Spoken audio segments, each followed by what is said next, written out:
American community leaders, including some of us at AAI, were invited to the White House to meet with President Obama before his upcoming trip to the Middle East. It was an important opportunity to share our wish list with him.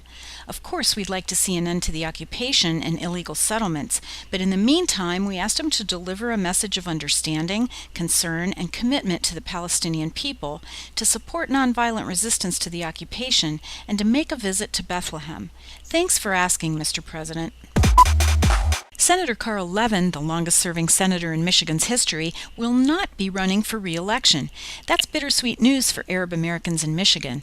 Although Levin is a longtime friend of the community there, he did vote for the National Defense Authorization Act and has a mixed voting record on Israel. One name is already being floated as a possible candidate to replace him, Arab American Congressman Justin Amash.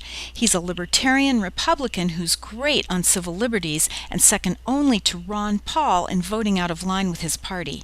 So watch this space for the latest on the race. And Ron Paul's not the only one in the family setting records. Senator Rand Paul spent nearly 13 hours filibustering John Brennan's nomination to head the CIA over concerns about the drone program and targeted killings. How did his colleagues react? Senate Democrats, who strongly opposed civil liberties violations under the Bush administration, gave weak excuses why only one member of their caucus, Ron Wyden of Oregon, supported the filibuster. Ohio's Sherrod Brown had stuff to do. Pennsylvania's Bob Casey said, "People are busy." On the Republican side, Lindsey Graham and John McCain called the filibuster ludicrous, while McCain labeled libertarians wacko birds. Okay.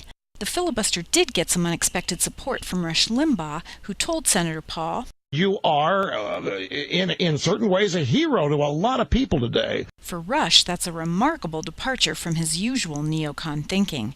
Go figure. A while back, we told you about the Department of Homeland Security's Office of Civil Rights and Civil Liberties finding that it's perfectly okay for border agents to rifle through our phones, laptops, and other electronic devices without any cause or suspicion. Well, the courts disagree. The Ninth Circuit Court of Appeals has ruled that the Fourth Amendment to our Constitution, remember that thing, does apply at the border, and DHS agents need to have a reason to search through your electronics.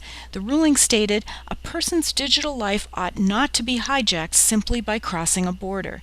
Let's hope the Ninth Circuit doesn't get droned for protecting terrorists. You may have heard of the case of Noor Judah, a Palestinian-American teacher who's been blocked by Israel from re-entering the West Bank and returning to her students at the Friends School in Ramallah.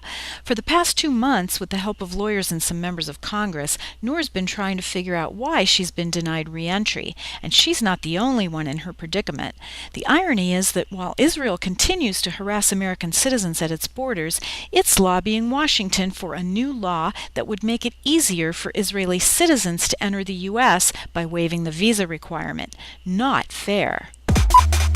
Remember the NYPD spying program, where they placed undercover agents in mosques, hookah bars, and Muslim student groups without any suspicion of criminal activity, and came up empty-handed? Well, a new report has been published on the fallout from that program, and it found that it has destroyed relationships between law enforcement and New York's Arab and Muslim communities.